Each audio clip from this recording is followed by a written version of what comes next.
Hey, collective. Hope you guys are doing well and happy. Okay, so moving my book to um, trying to find where I left off. So uh, let's start at chapter one. Okay, so I'll have to dog here that where we end at just stay current. Okay. First of all, let's do our clearing.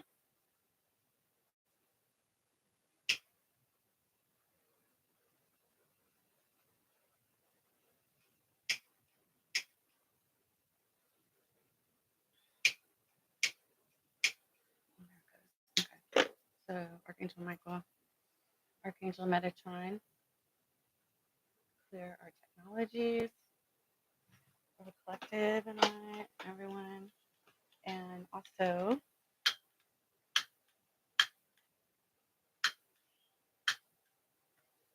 oh man, uh,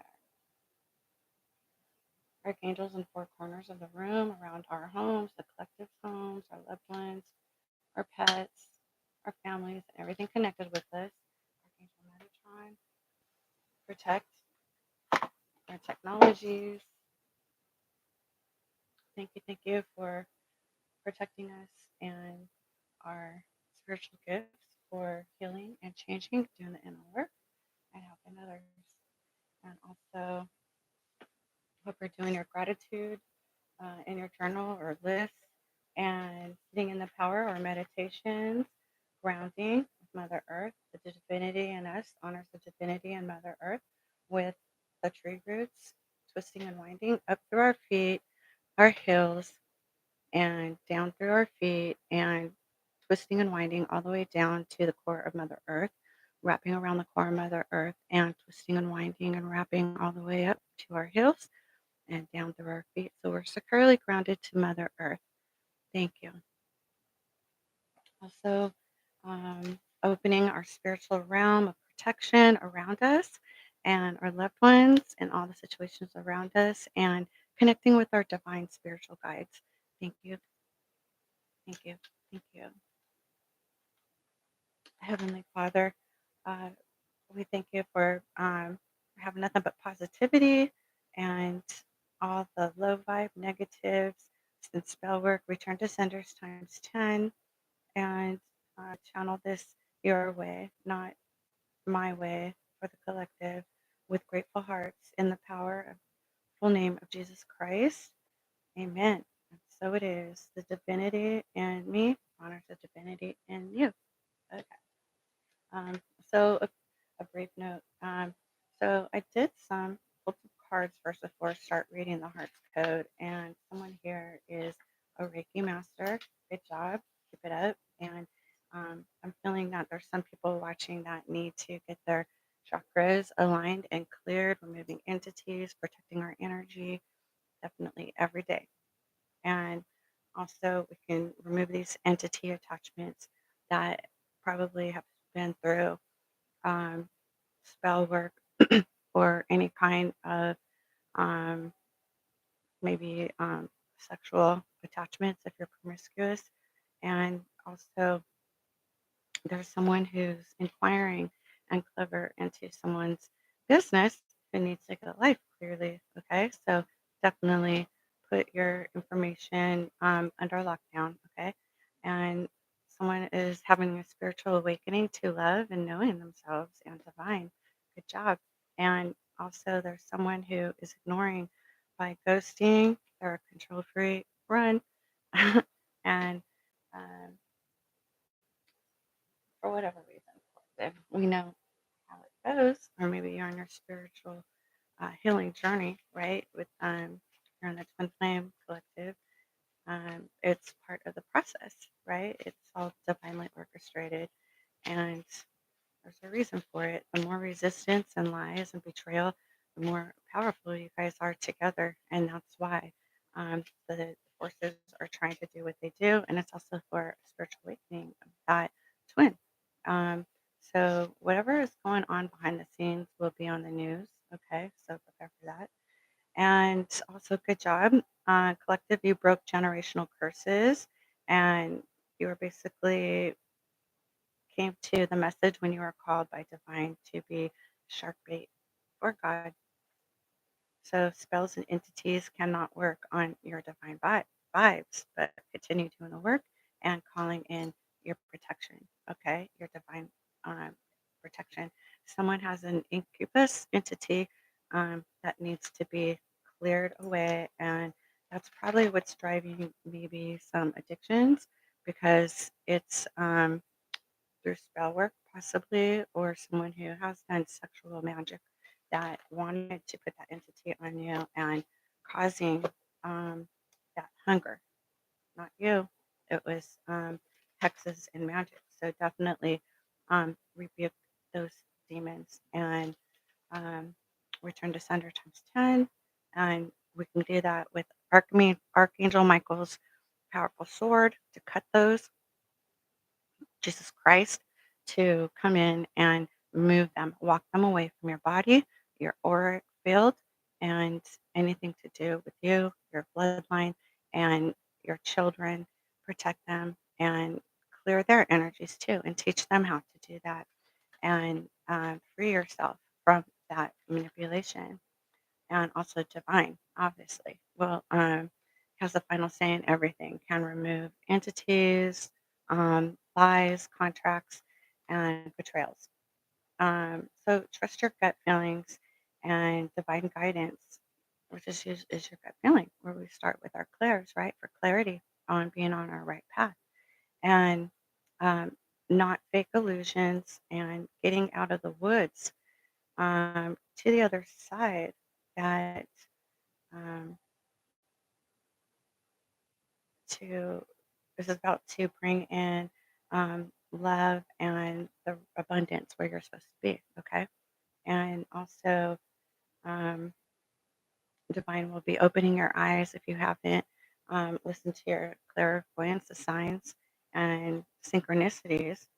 Will be opening your eyes to controlling the lies and using family or money as distractions for you to stay off your path for abundance. And the divine knows they're playing dirty. So they're here all around us. We have to what? Ask. Yes. And also um, dropping the mask and we can't hide from divine ever. And our creator loves us more than we know. Okay, that's why divine will burn down our false betrayal illusions to direct us to what's real and where our soul contract is to keep us on the right track for our best, right, and highest good. Accept miracles as real as a miracle as giving birth of babies. It's real. Yes. So accept it, Starseeds. It's not a game. It's our path, our soul path contract. Get into everyday spiritual healing, sound baths, releasing pain, transformation, awakening to your true self. And we can find these videos on YouTube for free. Put our headphones on and relax in bed and listen to these sounds that will help reset us and clear and get our chakras aligned and opened with the white light. Okay, in private, alone, and when we're in silence is when we can hear these um, divine signs and signals and getting in touch for clarity for our clairs, our clear sentience of our body, our gut feelings, chills, and our clear audience and our clairvoyance. Okay.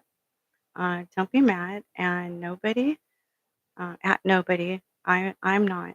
Um, I did my work and my slate is being wiped clean now as my reward. This is how to fix this. Okay. Um, so, in our mental space, we need to get into alignment, stay in our center, our heart center, and pay attention to the signs and synchronicities of divine. Addictions are not a solution to the problems. Um, so, possibly feeding that entity, whatever that entity is, remove them, okay? Salt baths, clear your space, clear everything. Just ask for cleanse and wiping the slate clean, showing you directions, even if it's in your dreams. Triggered problems is a clue to spell work, entity attachments. The more we've been through in our past, the more ancient our souls are, especially as twin flames, because we knew that we would, God doesn't give us anything we can't handle. Okay. So we are here to accept it and clear it, heal from it, and then we can have our abundance and bright future. This is also healers to awaken their twin. Twin flames, one's a healer or a little more advanced, it's to awaken the other one. And this was also in our soul contracts. Um, no man left behind, no woman left behind, right? And to rise above pain, shame, embarrassment, that is 3D healing, ad- address it, 7 stages of grief, and quantum shifting our thinking for forgiveness to a new beginning to change into divine, shinier, the light at all that is hidden. And divine is the air we breathe and the electricity that makes our hearts beat. It's time to understand divine will be opening your eyes to truth. And if they have to live a life of third parties, or divine will continue to leak all secrets and get louder until they see the signs and act on them. Again, pay attention to the signs and synchronicities, and divine is more stubborn than any humans. So if anyone is dealing with, well, I'm not going to go into that because that's kind of personal for some people. Um, but I'm not here to embarrass anyone, but um, possible things that they didn't want leaked out, um, divine is aware of. Faith and of forgiveness. And don't be afraid of rejection or scared. Reach out before divine soulmate arrives. Earth angels and star seeds for the your divine counterpart, your soul, your twin soul flame, okay, or twin flame. And cleanse, remove entity attachments again.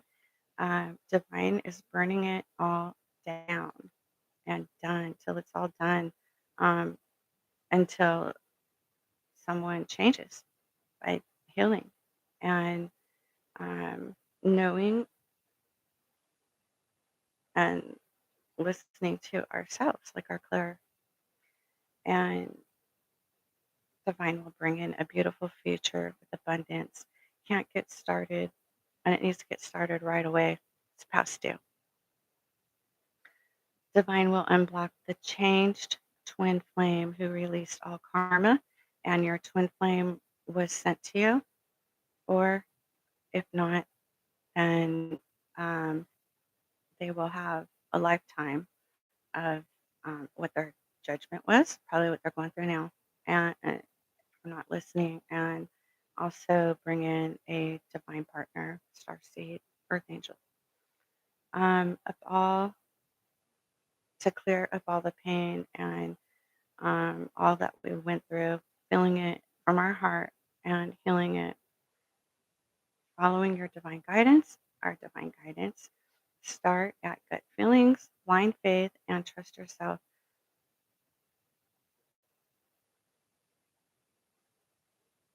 And never falter in order to receive your blessings and redemption. Okay? So that's it. So hope this behooves you because it's for your for for a sole purpose, a sole contract, the way it's supposed to be. Okay, so patience and planning. Okay, so someone here needs to work on their patience and planning and listening to the divine light that's coming into them or us, okay? And someone is discontent and boredom. So this is a sign, right? That you need to listen to your divine guidance. You're not listening to it's a divine guidance comes with something that's better for us to live in harmony, peace and harmony. Okay, beautiful.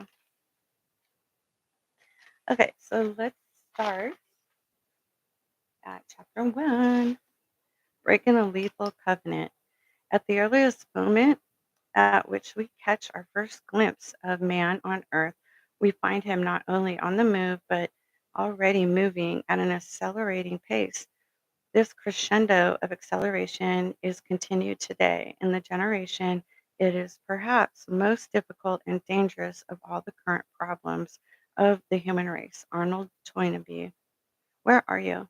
The first thing I ask my patients to do in order to begin considering the presence and impact of the heart's info energy is to locate the self. I want to illustrate to them that while they almost always spend most of their time focused on or focused by their brain, there may be another more neglected side to their life and another source of information by which to guide their decisions about what, how, and how much to do.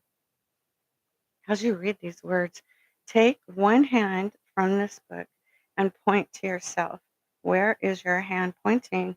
Most people find their hand touching the area of their heart, with some cultural exceptions, such as Japanese, who may point to the general area of their nose.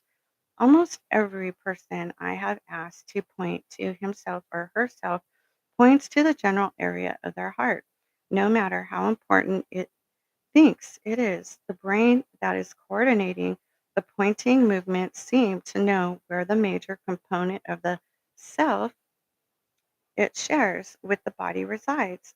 When we are surprised with very good or bad news, we usually place one or both of our hands over our chest. We so seldom say we love someone with all of our head, send brain shaped candy on Valentine's Day, or tell our lover that we want to give our brain to them. We may sometimes intentionally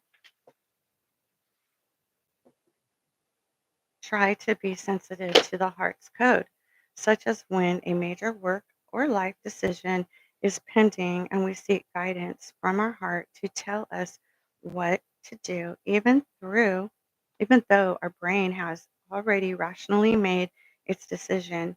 Although the brain is often locked in a hectic two-way conversation with its body L energy, the constant oscillating code coming from the center of our being may also offer lessons that give spiritual perspective to what the brain so urgently makes us do. It may also bring up cellular memories of what it would be like to lead a more patient, connected, blissful existence. Once I have my patient's attention about at least the possibility that there is a different way to think and place from which they may think, we then discuss the nature of the brain's point of view regarding the world. In effect, I teach them the brain's code to compare and contrast with the heart's code, whether or not the patients accept the idea that their heart thinks that we have cellular memories that can guide us to a healthier life, or that there is a subtle L energy that connects us all is less relevant than they learn that their health depends not only on looking at numbers representing their cholesterol count, but on developing another perspective for looking at their life. Constant cognitive chatter. Cog- Cognitive is thinking. Okay.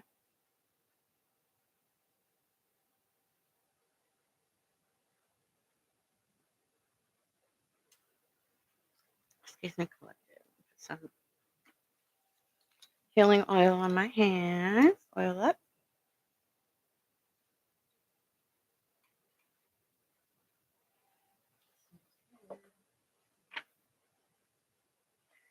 In its potentially lethal covenant with its body, the brain never shuts up. It is designed to constantly be on some level of alert. Even as you dream, it tries to get your attention. It is in a state of perpetual readiness to react, defend, or attack when it is our body senses threats. Real or not, to its self enhancement, the brain itself never truly falls completely asleep. It has different levels of vigilance, but it never gives up its hold on the body.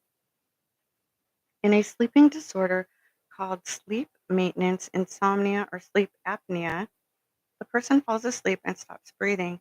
After about 10 to 60 seconds, the ever alert lower brain jars the person awake to breathe for a while until sleep returns. The ever alert lower brain jars the person awake. Okay, while the sleep returns. The brain body covenant is one designed primarily for staying alive, seeking stimulation, doing, and getting. In effect, the brain drags your body with it to do its bidding, hauling you and your heart along on its rough ride, whether or not you are sure in your heart that you want to go where it is taking you. Cerebral self preservation. The brain is mortality phobic. Its greatest fear is its own end or any consciousness state that seems to approximate the selflessness that the brain may experience at the end of its existence. It resists states such as deep meditation says you are killing me. When your uncontrollable laughter makes you lose all self consciousness and tolerates only brief sexual orgasm, described by some romantic authors who have lost themselves in sexual ecstasy as the mini death. The brain is afraid of cognitive darkness. It constantly seeks input and feeds on new, different, intense stimulation. For the brain, old news is no news at all. Like a child waking in the night terror, it often jolts you back to its form of reality from a peaceful, brief re- reverie. It resists beauty that arrests its attention from self survival. Its primary value is self help, not splendor, going and not being, and grit rather than grace. Type A brain, type B heart. The brain is not easily distracted from its lethal alliance with its body. It compulsively sticks to its task of trying to win the human race. Author Thomas More writes of the Latin word vocado, meaning to briefly pause from the pressures of daily living to wonder at being alive. Because the brain is primarily programmed to seek success and not the consciousness the heart craves. I'm sorry, the connection the heart craves. It barely tolerates such vacations. By nature, its primarily vigilance role in the brain body alliance, the brain is the ultimate type A, as the type A behavior pattern, which is associated with heart disease.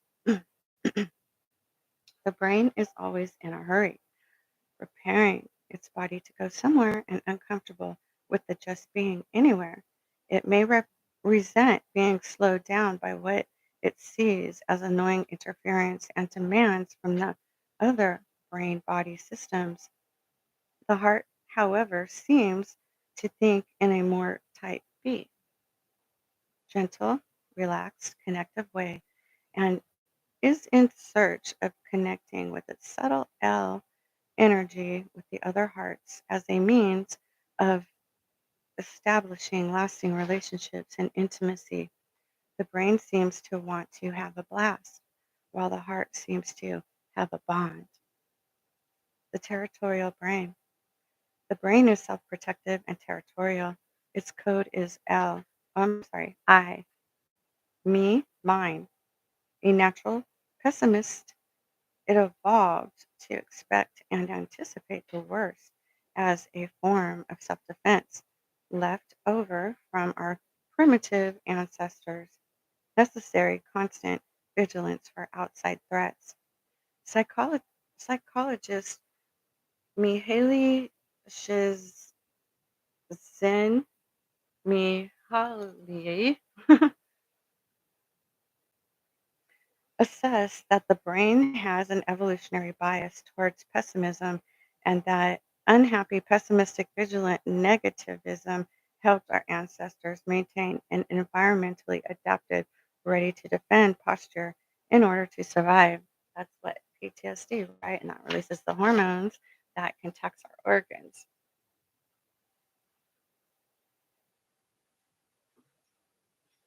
A hostile environment.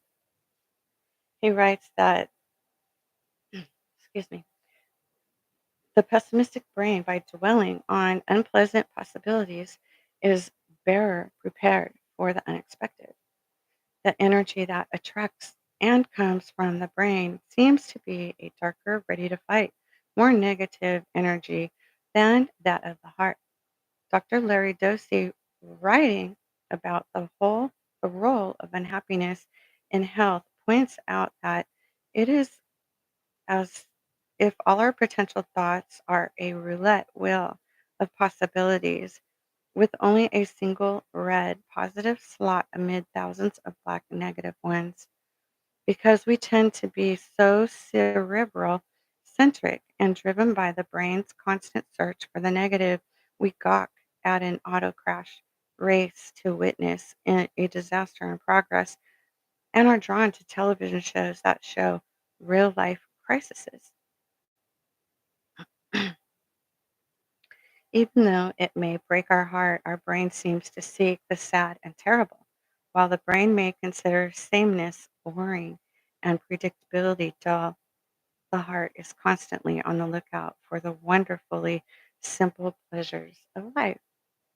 Some of the most creative works of the cynical cortex tend towards more grotesque. Philosopher Alan Watts observed that our brain's natural inclination towards the more hideous side of life is reflected in paintings such as Hieronymus Bosch's Gates of Hell, with all its sinister details, and the great literary works of the typically deal more with human frailties and tragedies than gentle, non-problematic loving that was non-problematic loving from the heart that searches. Got it itch. Okay.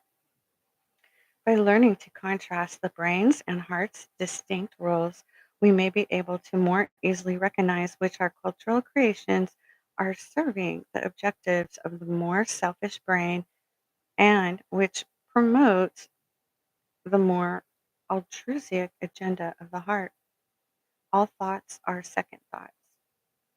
This is the book for those who are willing to respect the magnificence of the brain while considering that it is remarkable partner with, but not the master over the body and heart.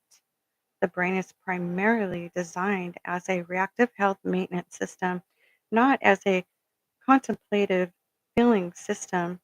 The thinking centers of the brain have been evolutionally crumpled up and crammed in and above the more dominant and primitive brain systems that tend to take up most of our cerebral time. Our more rational higher brain is often taken hostage by the hypersensitive lower brain, resulting in a lowering of the emotional intelligence. The brain inherits from the heart. The brain is more protectively reptilian, yeah, lacking empathy, and there's a connection to the heart. The paleo mammalian and immaturely emotional, that is reflective, considerate, and patient. The brain thinks and seems to know it thinks, but thinking is not its primary evolutionary imperative.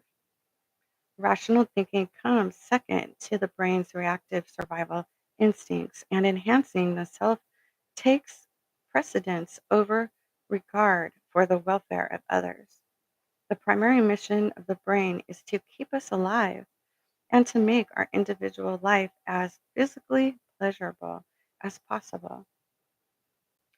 Connection, loving, and caring are the brain's second thoughts, usually seeping through the den of its urgent energy as expressions of the heart's code. The brain tends to see the world and other people as food for its thought and means to its personal and individual ends. You will read later about the dangerous consequences of the neglected heart syndrome and the health effects of the abuse, deprivation, and exploitation of the heart by compulsively driven cortex. But you can see its results all around you now. We all experience the impacts of an increasingly heartless world of alienation, disconnection, depression, failed and often abusive relationships, violence, discrimination, sexual harassment, environmental pollution, and an accelerating life pace that leaves us too busy trying to stay alive to have the time to reflect on the joy of being alive, bypassing or connecting the heart.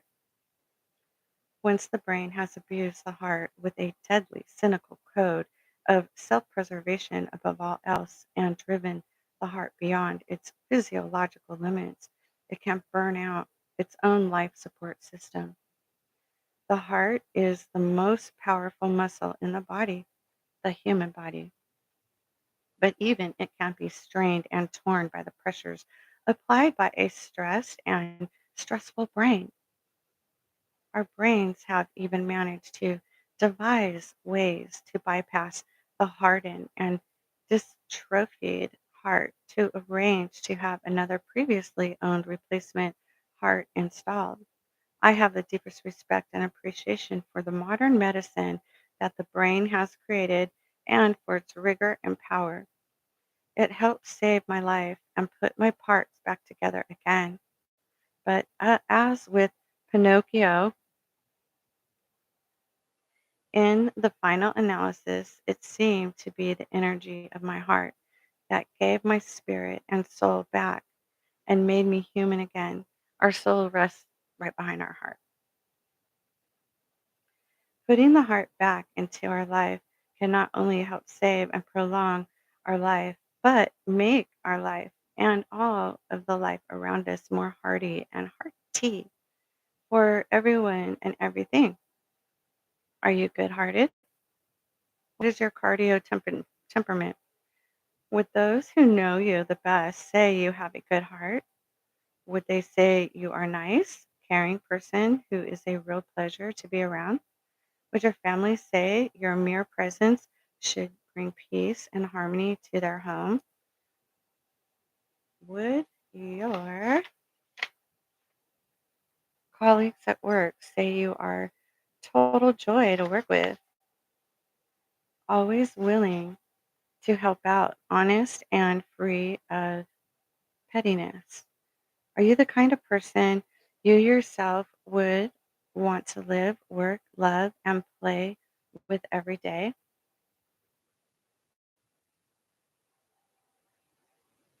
The answer to these questions may reveal the nature of the L energy your heart is sending to your own cells, showering in those around you and available for use in mitigating the lethal brain body covenant. One of my heart transplant patients discussed L heart energy when he said, I don't know whose heart I got, but it sure is relaxed one. I've never felt calmer, and people seem to be more relaxed around me and drawn to me more. Maybe it's because I'm in a much better mood now, that I'm not dying. And maybe it's because I got the heart from a good hearted person. It's probably both. Like this man, many of my heart transplant patients spoke at length about a change in the nature of their general life energy that they attributed to their new heart, good or bad vibrations. Most of us have heard descriptions of people who seem to give off good or bad vibes. Consider two people described to me by two of my patients. The first is a 92-year-old grandmother, and the other is a 47-year-old male accountant. She really brightens up a room as soon as she walks in, said her grandson. My grandma is 92 years old, but whenever I'm around her grandson, my grandma, or when I'm sorry, I'm around her, I feel younger, happier, and more energetic. There's just something about her. She has such a good heart. You can feel it in your own heart. Nothing gets going when the family gets together until grandma comes. When she gets there, the family lightens up right away. The second description from the wife of the accountant reveals a much different type of energy. He's just a downer. He's always angry and thinks he has to control everything. And when he can't, he just brings all of us down. We know when he's down even before he walks into the door. Even the dog can feel him coming and hides. We say that the PMS, pretty mean spirited. While most doctors ask, how do you feel? Cardioenergetic medicine asks, how do you make others feel? The best monitors of the nature of your heart energy are the people who live and work with you. From the point of view of cardioenergetics, psychological, spiritual, and physical well being is a less of a matter of personal fulfillment than being in energetic balance with all of the hearts and energy around you. Medicine's oldest idea. For 23 centuries, one of the oldest forms of the medicine has focused on the heart as the center of the spiritual energy that expresses our soul. While modern biomedicine grew from the Newtonian mechanical model of the body, Chinese medicine derived from a view of the body as an old driven ecosystem in which health depends on a proper balance of energy forces flowing throughout that system. Talking about and trying to measure life energy is not something modern Western medicine is comfortable with. But Chinese medicine, like almost every other older form of medicine, has always emphasized an energetic approach to understanding disease and healing. A Taoist text explains or reads the universe product Kui, spiritual energy pronounced Chi. I'm sorry, the universe produced Chi. This is a view of energy and mass as forms of the same cosmic stuff, while biomedicine sees the heart as a powerful pump constructed out of passive, inert, in, inert cells sending nurturing stuff to other passive, static, receptacle cells. The old and longest tested energetic medicines of the world have no trouble seeing the heart as both stuff and energy, and particles and waves at the same time. Sinologist Nathan Sivan points out the qi, the Chinese version of the subtle or L energy, is both etherical wave and substantive particle at the same time. Brackets mind. He says that we moderns tend to divide the world into either substance, mass, or function, energy, and therefore have a great deal of difficulty accepting the fact that the body is mass, energy, and information all at the same time. Sivan observes that the chi, or subtle energy, is what makes life happen, and at the same time, what is happening to make life, as illustrated in the principles of the L energy of the heart, which will be presented in chapter 2. This quantum matter energy information interchangeably is the fundamental nature of the subtle energy the heart sends through and from us. Monitoring the energy of the heart. Until we can find other ways to measure L energy, we must use a brain oriented means to try to access our heart's code and to interpret the behavioral signs in the body that reflect the nature of the energy of and from our heart. As physician W. Bra Joy writes, the magnificence of the heart perspective of awareness is the direct connection to the divine aspects. From the time the stethoscope was invented in 1817 through the advent of X-ray in 1895 to the ultrasonic and electromagnetic instruments of today's modern cardiology, we have been trying to determine if we have a good heart. Cardioenergetics suggests that we simply ask it. By reflecting on the nature of the energy the heart seems to be sending through us and resonating out to other hearts, we can tap the force that bonds us as the creator with our creator, taking the HEART. In my clinical work, I have used the following heart energy amplitude recognition test, HEART, with over 1,000 patients in the United States, England, Germany, Spain, Norway, Switzerland, Italy, in the former Soviet Union, and the control group of a indigenous people from inter- my native Hawaii, who have their own version of chi called mana, and their version of the quantum wave particle duality in the heart, which they called a lump of energized water or a pu'uwa'i, or ba'i, pu'uwa'i. I use the test more as a teaching tool than a research instrument in an attempt to show my patients how they could be more aware of the quality of the energy they are sending out to their world and to help them recognize by which code they are primarily living their life. The brains or the hearts, it is a crude brain designed instrument, but it is one way to begin to attend to more than just the heart's neuromuscular power. A copy of HEART is provided below. The Heart Energy Amplitude Recognition Test by Dr. Paul Pearsall, President and CEO, Ho'ala Ho'u to Reawaken Incorporated. And then there's questions and a scoring system that if you get this book on Amazon, you can get it used for really affordable. And there's a series of questions that you can take. Okay. Um, I could read them. So scoring 0 is never, 1 is almost never, 2 is more than sometimes, 3 is a lot, 4 almost always. 1, are you in a hurry? Have you looked ahead on this test? 2, are you so busy that others are afraid to bother you? 3, would others say that you walk, drive, or move quickly? 4, do you like to save time by doing many things at once and or thinking one thing while doing something else?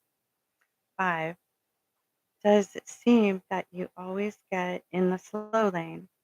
6, do unqualified express lane participants frustrate you? 7, do you eat quickly? 9, do you push elevator buttons that are already lit? 9, do you talk fast?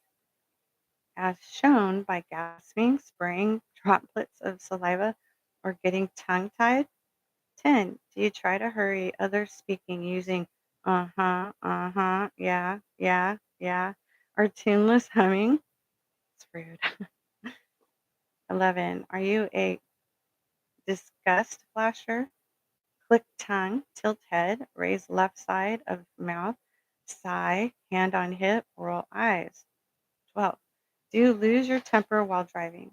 13. Are you a cynical and distrusting of others' motives? 14.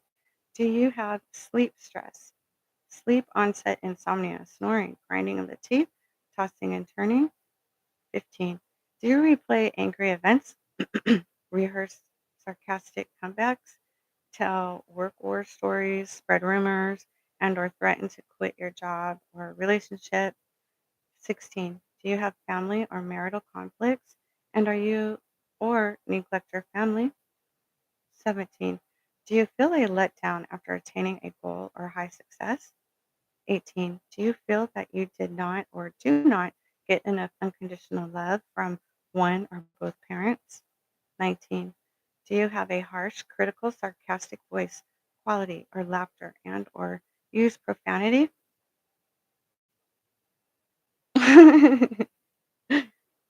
20. Do you clench your fists, shrug your shoulders, or make chopping motions with your hand while speaking? 21. Do you avoid public crying and or is your laughter loud, explosive, quasi-humorous, and social more than sincere? 22. Do you react emotionally, defensively, and negatively to criticism? 23. Do you feel sleepy and or fall asleep when sitting quietly for a period of time or become business meeting mesmerized at board meetings? 24. Do you answer questions before they're completely asked, confront arguments before they're fully presented, and feel sure you are right? 25. Would it be tense or stressful living and or working with you? And you can take that test, and the heart energy amplitude recognition test, and interpreting your heart energy amplitude test score. And I'm reading too fast. You can pause and rewind and um, answer. 0 through 5, balanced energy. Your heart's energy is within healthy balance. 6 to 10, overly agitated energy. You're bothering your body and other people's bodies and heart. 11 through 20, very agitated energy. You're becoming a real pain to your body and other people's bodies and hearts.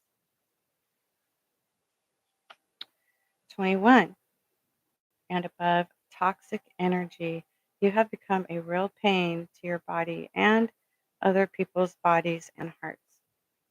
Understanding your HEART score. The 1,000 heart patient sample who took the heart energy amplitude recognition test averaged a total score of 66. By contrast, a 200-person sample of Polynesians to whom I gave this test during a lecture tour through the islands of the Pacific averaged 8. When I announce my test results at meetings, someone always complains that the scoring system is unrealistic. One person said no one could possibly score below 21. On your test, they wouldn't be normal if they did. And Polynesians don't drive or have elevators. They aren't living in the modern world with all of its stress. My response is always, that is exactly my point. What we have come to accept as normal life energy in our daily life is evidence of the brain's constant abuse of its body and heart. Normalcy is now the major risk to our health. Yep, history shows that we live longer lives and healthier, depending on the plagues. Um, where did they come from, though? And different issues, right? In BC and AD, people lived 1,000 years and were much taller.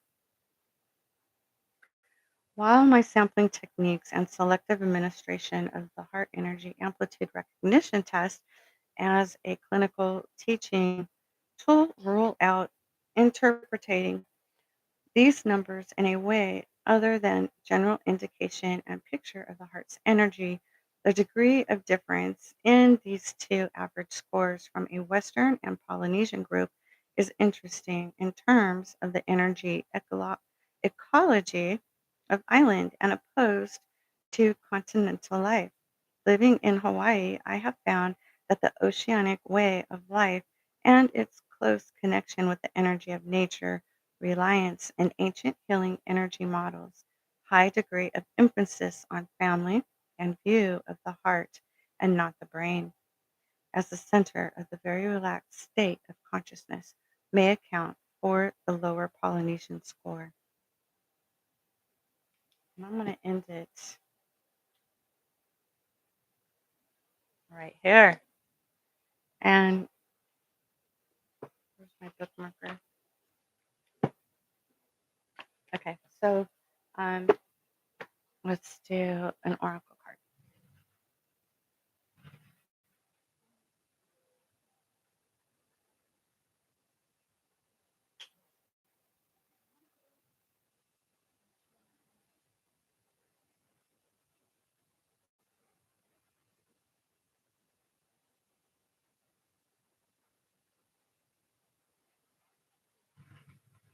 Let's do the love oracle from the heart.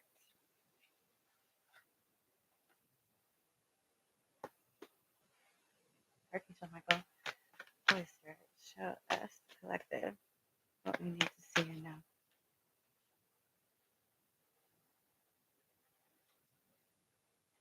The hands of time, wanting to grow old with you. Beautiful. And the heart.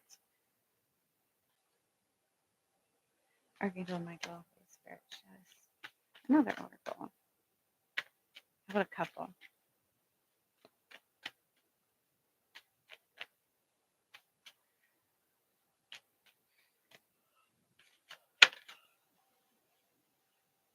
We got a couple.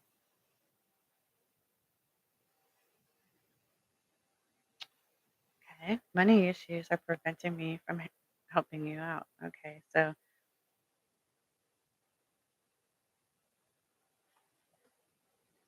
the past returns. Perhaps an ex lover or a past life. Interesting.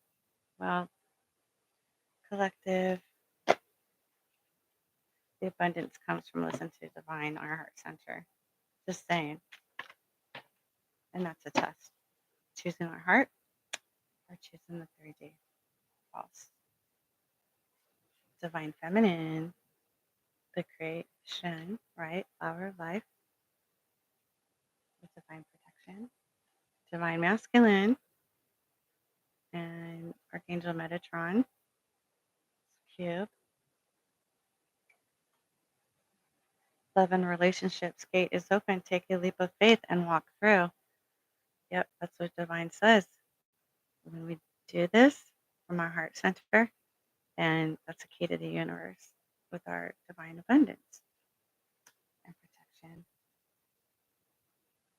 Or someone who was with the gate closed and doesn't put the heart first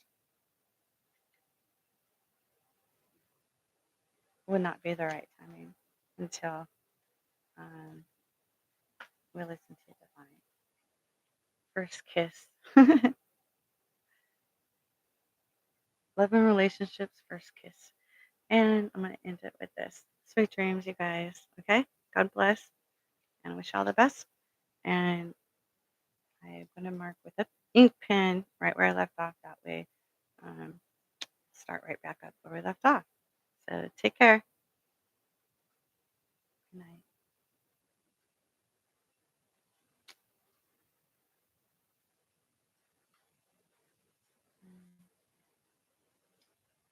Come on now.